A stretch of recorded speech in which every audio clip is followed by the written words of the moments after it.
Hey everyone, I'm Toby from the DJI Agriculture team, and in this video, we'll introduce the Agras T50 and T25's video transmission system and DJI relay.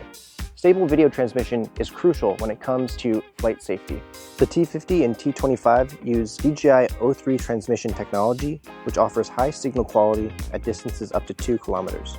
Both the drone and the remote controller each have 4 antennas, which ensures a stable, uninterrupted connection during operations, also enabling real-time tracking of the drone's status and of field obstacles.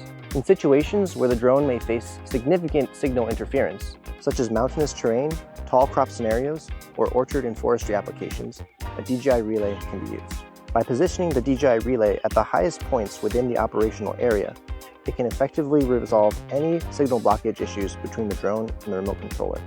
The DJI relay is IP55 waterproof and supports an external USB power supply.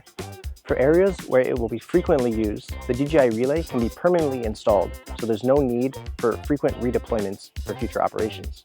To show you how it works, we'll set up a DJI relay and test our signal stability. We'll use a T50 for this demo.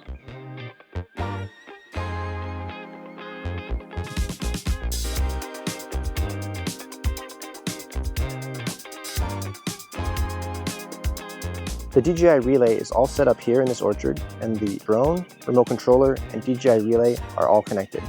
Let's fly to the far side of the orchard and check the video transmission connection. We can see the video transmission is still stable and connected, even though there are many trees and obstacles between the drone and the remote controller. The video coming through is smooth and clear. We hope this introduction to the Agras T50's transmission system and DJI relay has been helpful. If you want more videos like this, make sure to like and subscribe. Thanks for watching.